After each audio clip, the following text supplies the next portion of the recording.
having radius 1.5 centimeter. Justify your answer. ये मैंने compare किया था जस्ट लेफ्ट साइड में जो सॉल्व एग्जांपल है उससे, याद आ रहा है? तो जो सॉल्व एग्जांपल है उससे हम लोग ने कंपेयर किया था एंड वी नो दैट इसका लेंथ फाइंड करना है तो हम लोग को वो डायमीटर भी फाइंड करना है, बट डायमीटर है करके प्रूव करना है फर्स्ट पार्ट, समझ में आ रहा है? डायमीटर जैसे समझ में आएगा हम लोग सिंपली बोल देंगे कि since diameter is twice of radius the answer will be 2 into 4.5, लेकिन वहां तक पहुंचना है हम लोग को, समझ में आ रहा है? और इसमें हम लोग को फिगर रिक्वायर्ड है, फिगर में कंस्ट्रक्शन रिक्वायर्ड है, तो कंपास स्केल लेके रेडी हो, वही फिगर ड्रॉ करना है जो तुम्हारे पेज नंबर क्या है 54 में है।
फिगर कंपेयर करना है तो जस्ट लेफ्ट पेज में ही है उसका, ये जो 3.1 है ना उसके लेफ्ट पेज में है। सर्कल विद सेंटर को tangents are touching at point P and Q.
D1 में क्या लिखेंगे?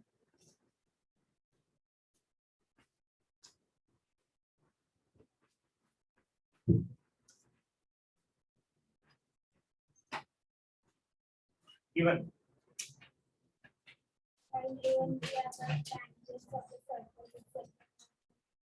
अरे वाह, वेरी वेरी गुड।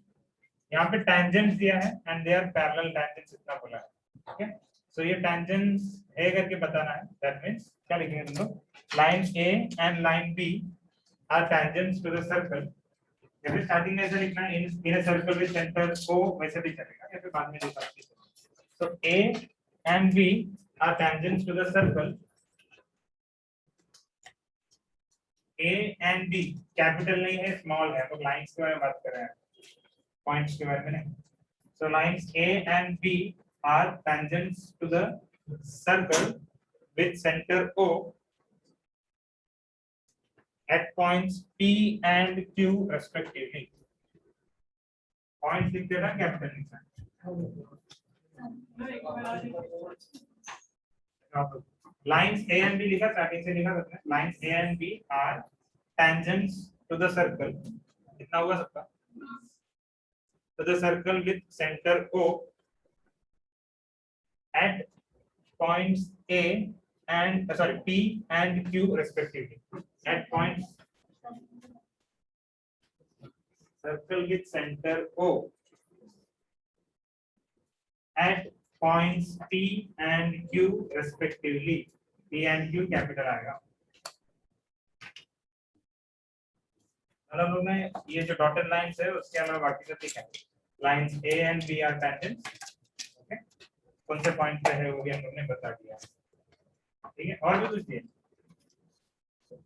कंटिन्यू करो।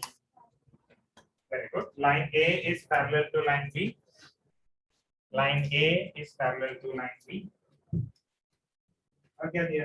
Radius of circle is 4.5. Very good. Radius equal to 4.5 centimeter. Radius equal to 4.5 centimeter. हुआ सबका? फर्स्ट वो पूरा लाइन लिखा रेस्पेक्टिवली था, फिर line A is parallel to line B लिखना है, and next line में इसका radius equal to 4.5 centimeter without it. Next, prove क्या करना है या फिर find क्या करना है? To find distance between lines A and B. Distance between lines A and B.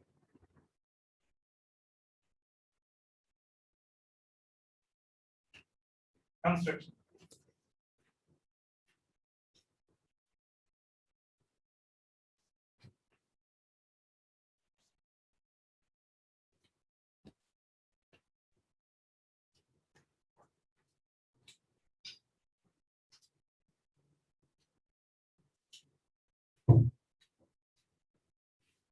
Draw line C. Line C में C small letter आएगा। Draw line C parallel to line A.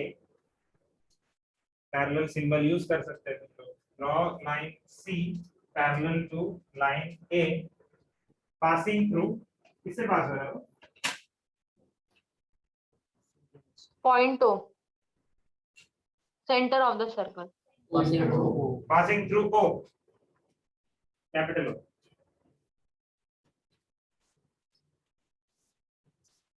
Draw OP and OQ.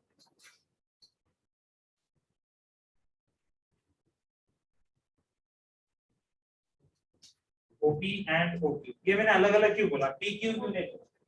क्योंकि आपको P को diameter पे use करना है। हाँ वो अलग, PQ क्यों नहीं बोला? PQ में बोल सकता था ना, डायमीटर तो बाद में देखते हैं, डायमीटर नहीं रहेगा तो भी PQ बोल सकता था, बट यहाँ पे मैंने क्यों नहीं बोला? कोई बोल सकता है, गेस कर सकता है। Why not PQ? मैंने OP और OQ को अलग अलग क्यों बताया? सर क्योंकि कोई भी mid point of the circle से ही स्टार्ट होता है सर्कल में। वॉइस नहीं आ रहा है, लैपटॉप का शायद प्रॉब्लम है, वॉइस नहीं आ रहा है।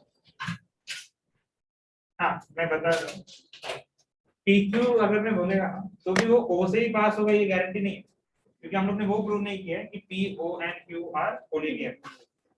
बोलने के लिए मैं PQ बोल सकता है, लेकिन फिर O से पास होगा क्या नहीं पता, गारंटी नहीं है, फिक्स नहीं है, पास हो सकता है नहीं भी हो सकता है। इसलिए मैंने क्या किया, O से P का ज्वाइन किया और O से Q का ज्वाइन। अभी किसी को डाउट है? प्रूफ काफी इजी है। मैंने क्या बोला था, we have to somehow prove that these three points are collinear, and for that we can take help of these two angles. Okay, मैंने यहाँ पे नाम नहीं दिया, COR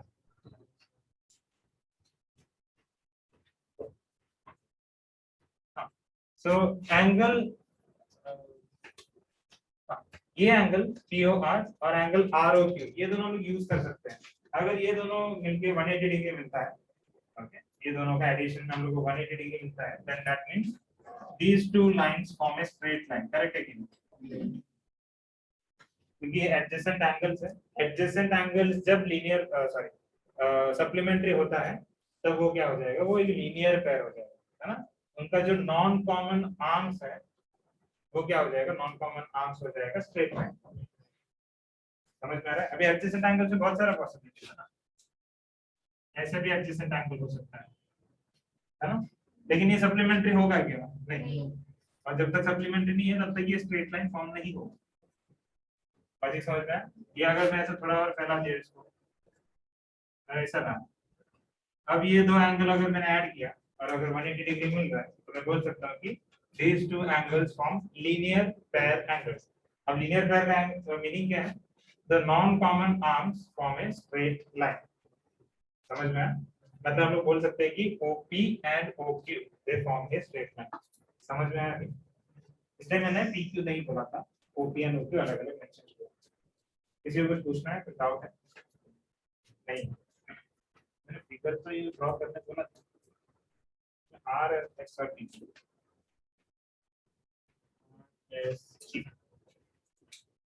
अब बस इतना हम लोग आंसर यहाँ पे फाइंड करके देखते हैं। What is angle TPO and POS?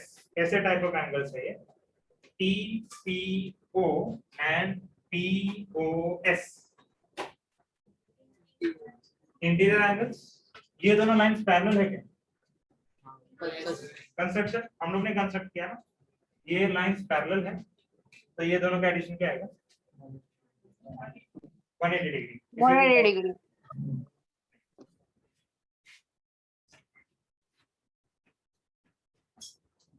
ये 1 + 2 कितना मिल रहा है हम लोग को? 180 डिग्री। किसी को डाउट है इसमें? बिल्कुल नहीं।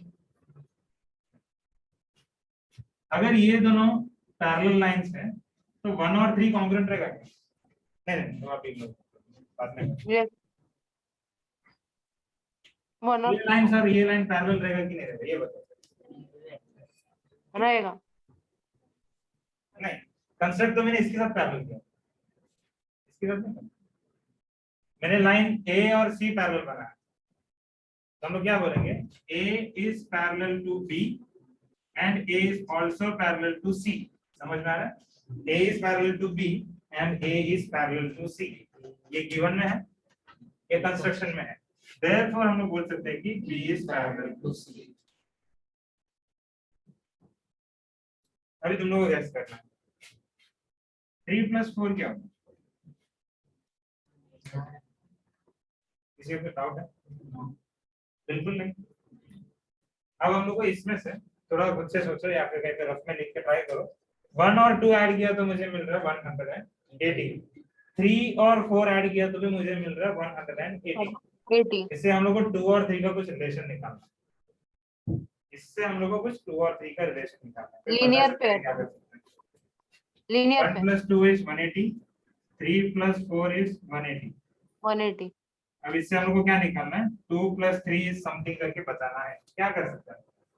Linear pair. कुछ बोल रहा है लेकिन वॉइस नहीं आ रहा है, बहुत लो वॉइस है लैपटॉप पे। नो यूज, फुल है। Linear pair. लीनियर 2 और 3। नो 2 और 3 लीनियर पेयर। अरे लीनियर पेयर तो हम लोग को प्रूव करना है। लीनियर पेयर कैसे स्टार्टिंग से एज्यूम करेंगे? ये 180 जब मिलेगा तब जाके भी लीनियर पेयर बनेगा ना। मैं बोल रहा कि 180 कैसे प्रूव करेंगे? क्वेश्चन अभी समझ में आ रहा है? अगर 1 और 2 मिलके 180 दे रहा है, 3 और 4 मिलके भी 180 देता है, देन इसमें से हम लोग को कैसे भी करके लाना है कि 2 + 3 is also equal to 180 degree. कौन बताया क्या करना?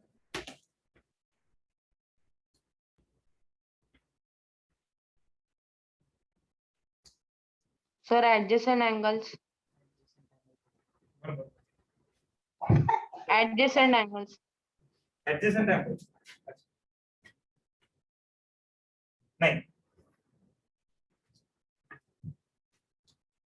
1 का मेजर क्या है?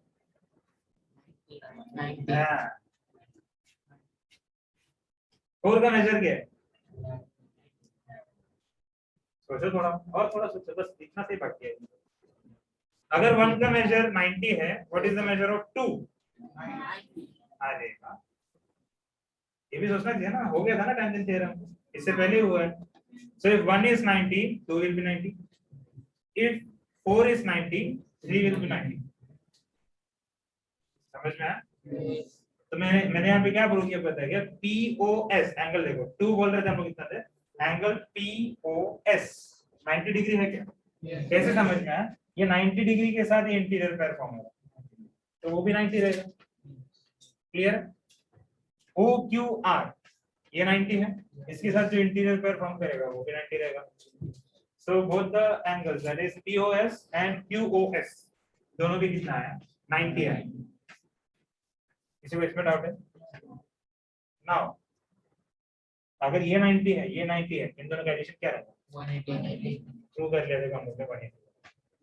ये मैं बोल रहा था ना, ये दोनों ही यूज किया ना मैंने, बस तुम लोग को याद नहीं आ रहा था कि किसी का मेजर हम लोग को पता है क्या, पता है ना 1 का मेजर 90 रहने वाला है, 4 का मेजर 90 रहने वाला है, व्हिच मींस 2 एंड 3 उनका एडिशन जो रहेगा या फिर 2 और 3 का वैल्यू जो रहेगा वो 90 90 रहेगा और उनका एडिशन क्या रहेगा 180 degree. these are adjacent angles, इसमें किसी को डाउट नहीं है। एडजेसेंट मतलब एक आर्म कॉमन है और वो जब सप्लीमेंट्री हो जाता है देन मैंने क्या बोला वो लीनियर पेयर फॉर्म करेगा। हाँ, अभी किसी को डाउट है तो हो गया, आपका काम हो गया। किसी को कुछ डाउट है? अच्छा सम हुआ नहीं सकते, समझा? ये वो बोल देगी उस बात से अच्छे से आता है ना, बता रहे बिंदास। given construction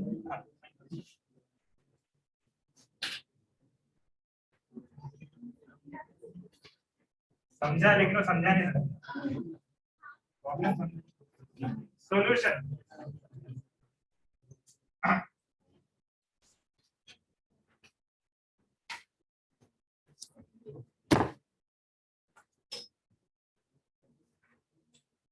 line A is parallel to line B, line A is parallel to line C। इन दोनों का जस्टिफिकेशन पता है ना क्या है? फर्स्ट वन का क्या है गिवन, सेकंड वन का क्या है कंस्ट्रक्शन। जस्ट इमीडिएटली दो पॉइंट हम लोग ने देखा कि ये A से पैरेलल B लाइन है और A से पैरेलल लाइन C है, तो हम लोग डायरेक्टली बोल सकते हैं कि therefore line B is parallel to line C। Mark करते हैं इसको इक्वेशन नंबर 1।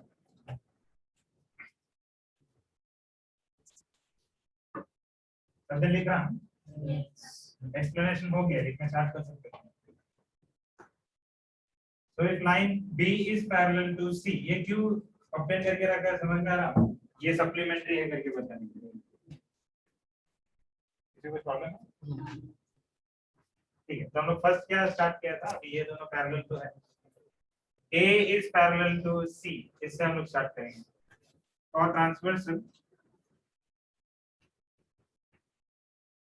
ट्रांसवर्सल क्या है यहाँ पे, ट्रांसवर्सल PO या फिर PQ जो भी है, angle TPO plus angle POS, this should be equal to what?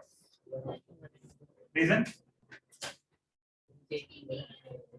Interior angles। ठीक है, TPO और POS मैंने वहां पर नंबर्स मार्क किया है 1 और 2। Okay, they form interior pair angles and interior angles are supplementary। Okay,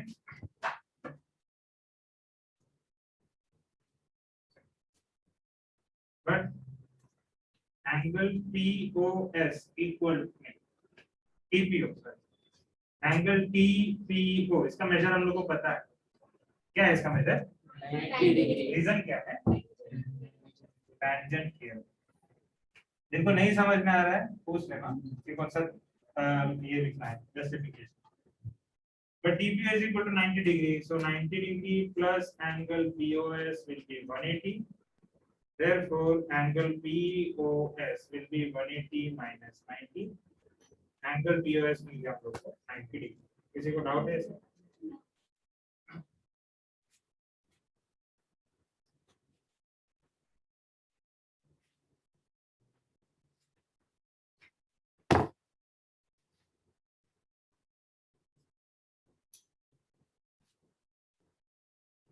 equation number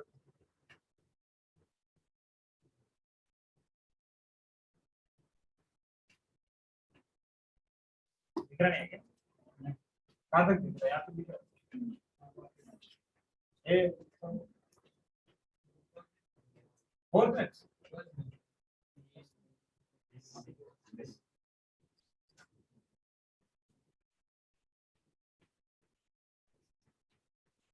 हाँ, सो एंगल पीओएस तक आ गए हम लोग।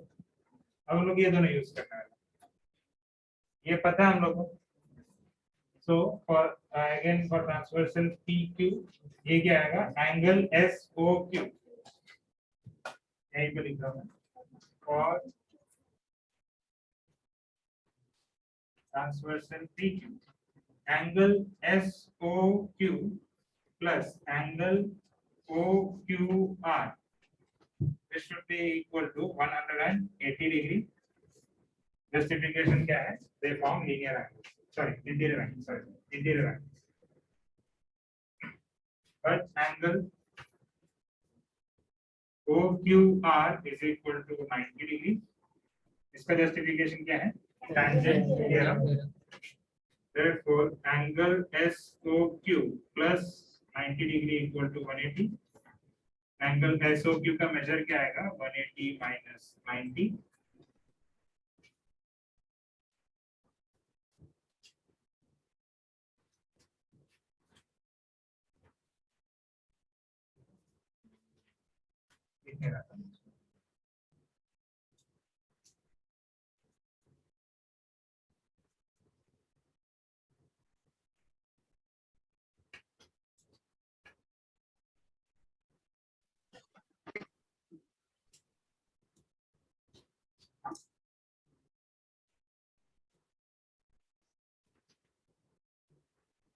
Now there is नहीं, दोनों में एंगल POS और एंगल SOQ का मेजर्स फाइंड किया है, both are equal to 90 degree. Okay, we know that they are adjacent angles. Okay? Left side clear कर रहा हूँ.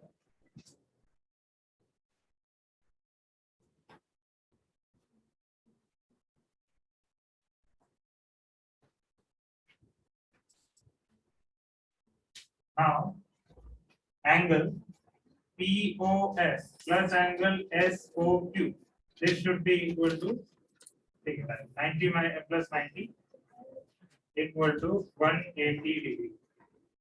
ठीक है, ये दोनों ऐड किया तो ये कितना मिला यहाँ पे 180 डिग्री. अब मैं बोलूंगा कि but angle POS and angle SOQ are क्या लिख दिया आपने? एक से तो गलत बोल रहे हैं. Angle POS and angle SOQ are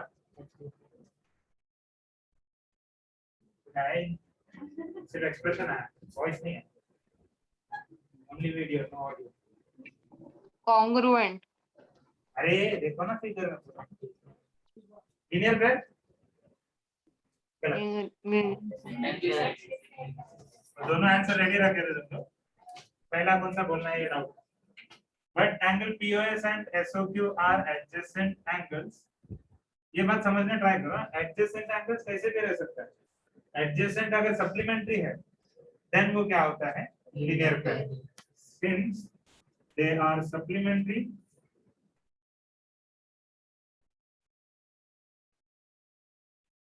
angle POS and angle SOQ are linear pair. ये समझ में आ सकता है.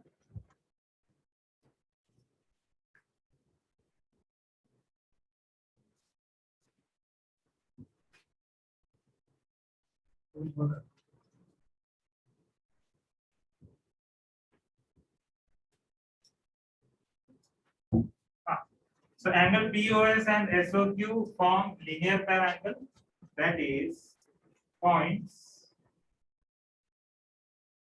P, O and Q are collinear.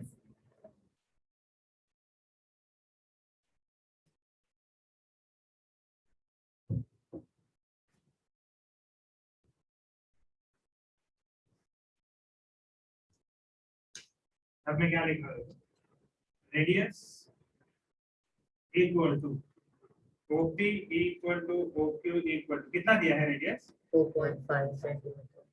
इसका जस्टिफिकेशन क्या है. रेडियस दिया था ना, गिवन। अब मैं लिख रहा हूं यहाँ पे therefore PQ equal to PO OP plus OQ, इसका justification P dash O dash Q। समझ में? Since they are collinear, we can add the two smaller segments to find the length of the larger segment. Last year first chapter में ये हुआ। दोनों का major क्या है? Therefore ये क्या आ गया? 4.5 plus 4.5 PQ is equal to, question ये नहीं था ना, justify answer. अरे लेकिन क्वेश्चन क्या था?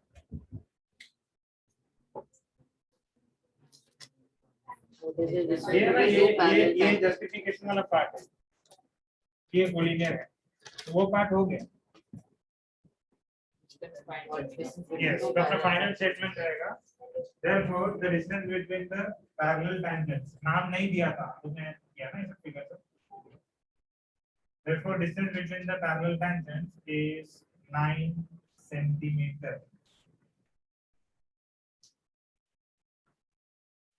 और एक चीज है यहाँ पे, अगर ये नहीं लिखना, अगर ये, तो तुम लोग ये जैसे कोलिनियर है करके बोलेंगे ना, नेक्स्ट टाइम में तुम लोग बोल सकते हैं कि therefore PQ is the diameter, वही होगा ना। P, O and Q अगर कोलिनियर है, मतलब PQ कहाँ से पास हो रहा है? O से पास हो रहा है। O से पास होने वाले कॉर्ड को क्या बोलते हैं? सेंटर से पास हो रहा है तो वो डायमीटर हो गया। तो हम डायरेक्टली हमें बोल सकते हैं कि therefore PQ is the diameter, तो भी चलेगा। समझ में? दोनों वे में ये प्रॉपर है। ऐसे समझ में है सबको? किसी को डाउट है? कॉपी करो। सर रेडियस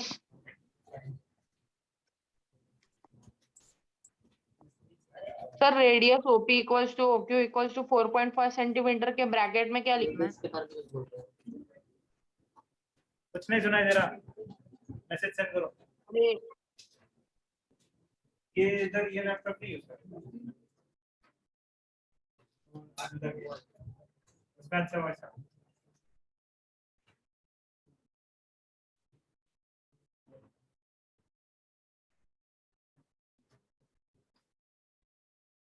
अगर कोई पूछता है कि ये डायरेक्टली 2 into 4.5 क्यों नहीं किया, इसका रीजन समझ में आ रहा ना? ये पी क्यू हम लोग जान कर सकते हैं, लेकिन हम लोग को पता नहीं है कि ओ से पास होने वाला है कि नहीं, हम लोग को कंफर्म करना पड़ा। ऐसा समझो कि ये दोनों लाइन सिर्फ ऐड करके आंसर मिलेगा कि नहीं, ये कंफर्म करना है। पहले फिगर में हम लोग को समझ में आ रहा है कि ऐसे होने वाला है, but we have to prove that, है ना। दो सेम ट्रायंगल दिया है तो सेम मेजर का ट्रायंगल दिया तो हम लोग लिखते थे ना कि ये साइड और ये साइड कॉन्ग्रुएंट है, ये एंगल और ये एंगल कॉन्ग्रुएंट है, फिर हम लोग ऐसे में बोलते थे कि कॉन्ग्रुएंट है, पूरा स्टेप करते थे ना। वैसे है, हम लोग ने पूरा स्टेप्स किया एंड देन हम लोग ने फाइंड किया कि भाई ये तो कोलिनियर है, then we can add these two segments to find PQ। हां, किसी को डाउट है? नहीं है? फर्स्ट प्रैक्टिस सेट का ये थोड़ा लेंथी सम यही था। नेक्स्ट टॉपिक स्टार्ट करते हैं हम लोग।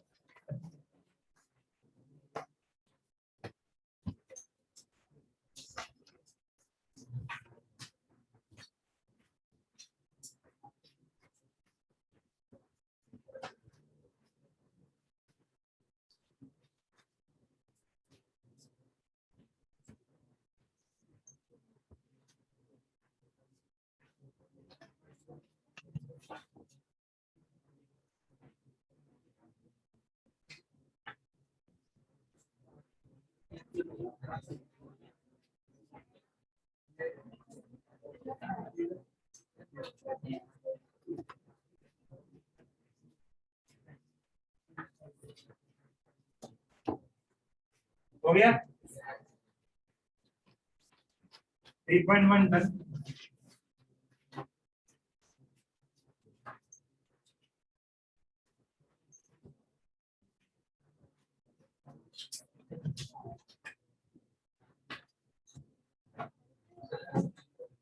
नेक्स्ट टॉपिक है टचिंग सर्कल्स।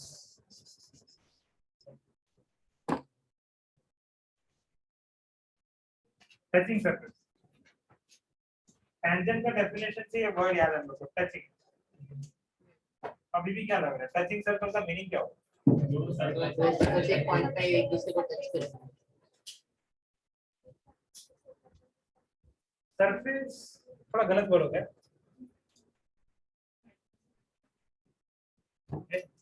एक पॉइंट पे दोनों सर्कल एक ऐसा पॉइंट पे बोलोगे, टच ये होते हैं। दोनों सर्कल में एक पॉइंट कॉमन, बोलो correct। ये दोनों सर्कल इंटरसेक्ट करता है एक ही पॉइंट। ये प्रॉपर लग रहा है, गलत लग रहा है? जैसा वो था ना टेंजेंट सॉरी लाइन और सर्कल के बीच में कितना पॉइंट्स कॉमन हो सकते हैं, वैसे है एक पॉइंट पॉसिबल है, लेकिन ये एक पॉइंट दो अलग अलग तरीके से पॉसिबल है। ये जो सर्कल है, ये भले सर्कल नहीं दिख रहा, सर्कल है वो, ये दोनों सर्कल एक पॉइंट पे टच कर रहा है, बट ये दोनों सर्कल का एरिया अगर हम लोग कंपेयर करेंगे ना, इसका नहीं, इसका एरिया के अंदर इसके बाकी के पॉइंट्स है ही नहीं। इंटीरियर ऑफ द सर्कल में बाकी के पॉइंट्स है क्या? नहीं, completely exterior of the circle में। सेम विद दिस सर्कल, ये सर्कल के कंप्लीटली बाहर है ये बड़ा वाला सर्कल। समझ में आ रहा है? तो हम लोग इसको बोलेंगे एक्सटर्नली टचिंग सर्कल्स। समझ में आया? अरे इनका जो पॉइंट कॉमन है वो एक ही पॉइंट है, बाकी के जो भी पॉइंट्स है वो कंप्लीटली एक्सक्लूसिव है। एक्सक्लूसिव मतलब इसके बाहर है वो और इसके बाहर ये है। ऐसे टाइप ऑफ टचिंग सर्कल्स को हम लोग बोलते हैं। टचिंग में भी दो टाइप हो गया, एक external touching circle, externally touching circle है, और एक होगा internally touching circle. Page number है तुम्हारा 56।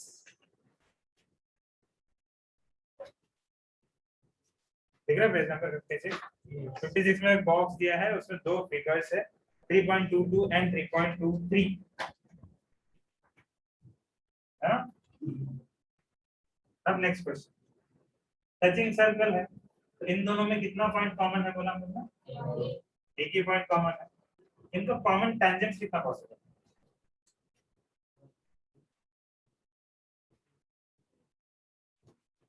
हाँ,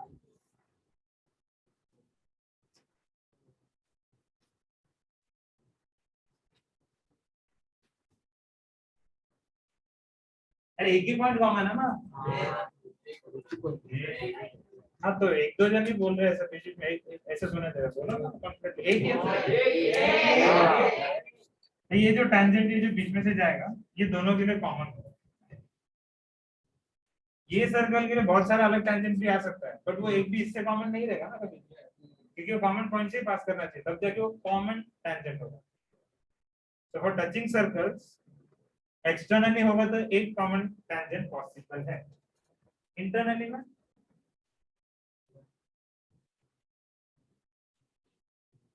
एक ही पॉसिबल है ना। अगर ये बड़ा सर्कल की सबसे मैं अगर बता रहा हूँ, एक टेंजेंट जाएगा यहाँ से, है ना? बहुत सारे टेंजेंट्स और भी पॉसिबल है, लेकिन वो एक भी ये सर्कल को टचिंग नहीं रहेगा। लॉजिक समझ में आ रहा है? इसके बाकी के जो भी टेंजेंट्स है यहाँ पे मैंने बहुत सारा बना दिया, एक भी इसको टच नहीं करेगा। क्लियर है? बाकी का मैं बता रहा हूँ। इंटरनल ये जो अंदर वाला सर्कल है, स्मॉलर सर्कल, इसका भी बहुत सारा टेंजेंट पॉसिबल है, लेकिन बाकी के जो भी टेंजेंट्स है वो इसके लिए टेंजेंट नहीं होगा, इसके लिए सीकेंट। अभी समझा, ऐसे टेंजेंट ड्रॉ किया तो ये तो बड़ा सर्कल के लिए क्या हुआ? सीकेंट हुआ। ऐसा टेंजेंट ड्रॉ किया अगेन सीकेंट, ऐसा ड्रॉ किया तो भी एक ही पॉइंट कॉमन है, वो एक ही पॉइंट से जब टेंजेंट ड्रॉ होगा तो वो दोनों के लिए क्या हो जाएगा? Common tangent. समझ में आ रहा है? अब इसका थ्योरम क्या है? Theorem of touching circles.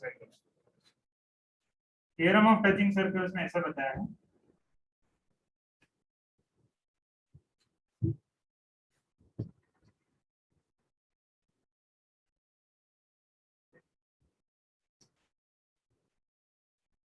Theorem of touching circles में ऐसा है कि लॉजिक ये है, इनका एक कॉमन पॉइंट है और इन दोनों का अलग अलग सेंटर्स है। ये तो फिक्स है ना, सेम सेंटर हो ही नहीं सकता, अलग अलग सेंटर है तो दो पॉइंट्स आ गए, और इनके कॉमन टचिंग पॉइंट है, 3 पॉइंट आ गए। ये तीनों पॉइंट्स हमेशा कोलिनियर रहेगा। समझ में आया? ये तीनों पॉइंट्स कैसा रहेगा? कोलिनियर रहेगा। कोलिनियर तो हम लोग को पता है, सेम लाइन में रहेगा। ठीक है। अब इससे एक कैलकुलेशन ये है, distance between the centres. Logic समझ में आ रहा है मैं क्या बोल रहा हूँ?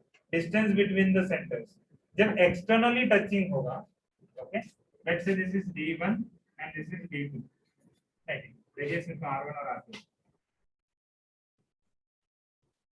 लार्जर सर्कल का रेडियस है R1, स्मॉलर सर्कल का रेडियस है R2। What will be the distance between their centres? ये क्या रहेगा? हाँ बोलना। R1 प्लस R2 रहेगा because they are collinear. Collinear भी है, डिस्टेंस बिटवीन द सेंटर्स जो है वो लार्जेस्ट सेगमेंट है, और R1 और R2 उसके कंपैरिजन में स्मॉलर सेगमेंट्स। तो हम लोग ये कैसे फाइंड करेंगे? We will just add the radii, that is sum of the radii for externally touching circles. बात सुनो मेरा, for externally touching circles the distance between their centres is equal to sum of their radii। तो इधर अगर distance पूछ रहा है तो R1 plus R2। समझ में आ रहा है? यहाँ पे सेम कंपोजिशन लेते हैं हम लोग, R1 larger segment, larger radius है, और R2 स्मॉलर रेडियस है। ओके, यहाँ पे भी कोलिनियर तो है, but what will be the distance between their centres?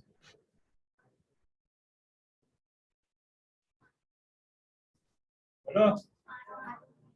R1 R1 plus R2। ये कैसे पॉसिबल? R1 प्लस नहीं, प्लस हो गया ना। R1 minus R1 minus R2। R2 इसमें से एक छोटा पॉइंट है, बाकी का क्या हम लोग सेलेक्ट कर रहे हैं यहाँ पे? इतना पोर्शन, करेक्ट? तो वो क्या होना चाहिए?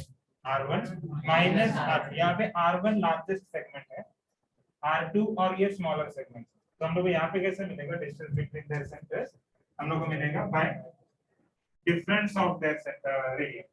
वहां पे सम ऑफ देयर रेडियस था, यहाँ पे difference of their radius.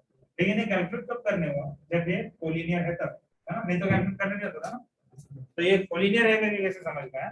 Bye theorem of touching circles. Theorem of touching circles क्या बोलता है? If two circles are touching each other, externally रहने दो इंटरनली रहने दो, उससे फर्क नहीं पड़ता। If two circles are touching each other, then the common point and their centers are collinear. Then their common point and centers are collinear. इसका exact words यहाँ पे है, page number 57. Theorem of touching circles.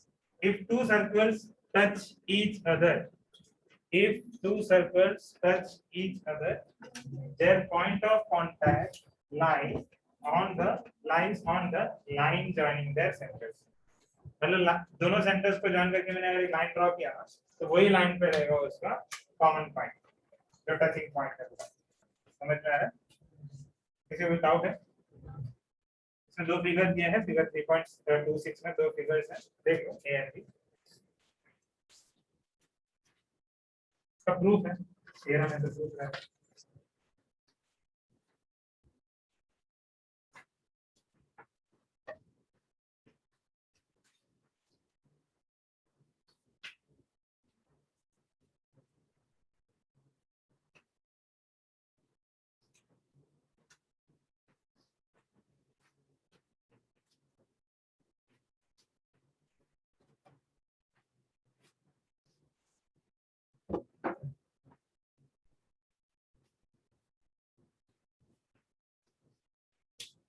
Concept से start करते हैं हम लोग।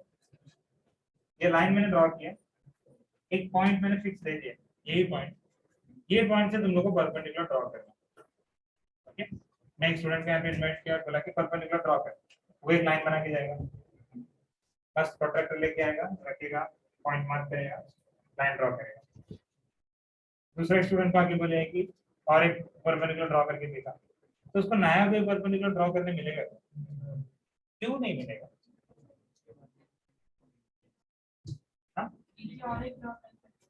अरे वो लाइन हो गया, लाइन मतलब ऊपर नीचे पूरा हो गया।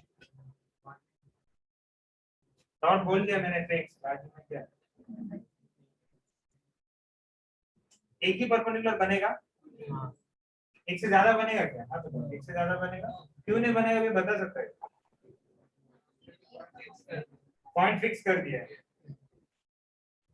एक पॉइंट से अगर लाइन पे ही पॉइंट किया है उससे पास होने वाला एक ही परपेंडिकुलर हो सकता है, मोर देन वन परपेंडिकुलर नहीं हो सकता। लाइन के हिसाब से बोल रहा हूँ, सेगमेंट से।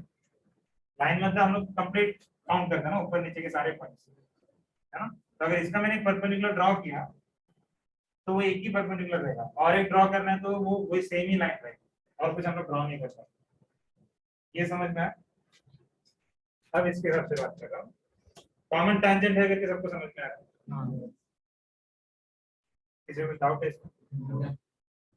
R1 will be perpendicular to this tangent. R1 में अभी मेजर के हिसाब से नहीं बोल, रेडियस के हिसाब से, radius segment. Okay, R1 will be perpendicular to this segment. इसमें किसी को डाउट है? नहीं है। R2 भी सेम रहेगा। R1 and R2 are two different segments. R1 इस तरफ का है, R2 उस तरफ का है। क्लियर है? ये दो सेगमेंट्स हैं, दोनों भी परपेंडिकुलर है to the same line and at the same point. Same line पे परपेंडिकुलर है वो, सेम पॉइंट पे परपेंडिकुलर है। इसका मीनिंग क्या हुआ कि ये स्ट्रेट लाइन रहेगा। समझ में आ रहा है?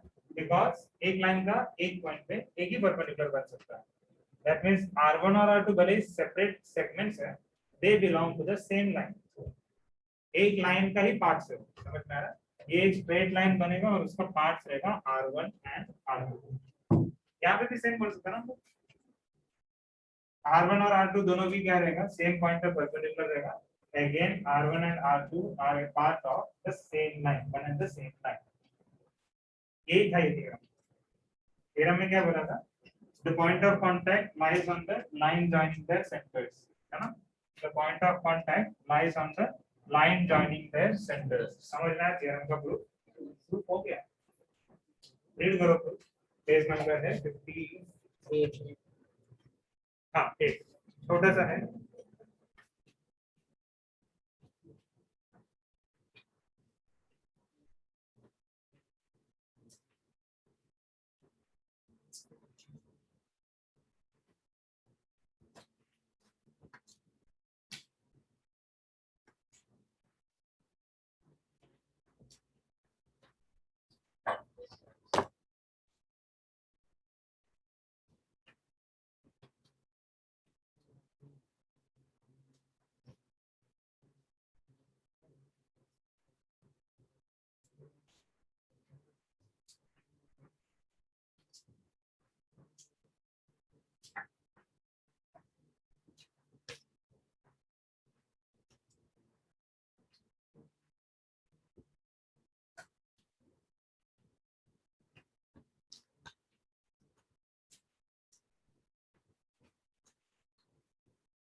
थ्योरम पे काउंट कर रहा है ये फोर्थ थ्योरम है।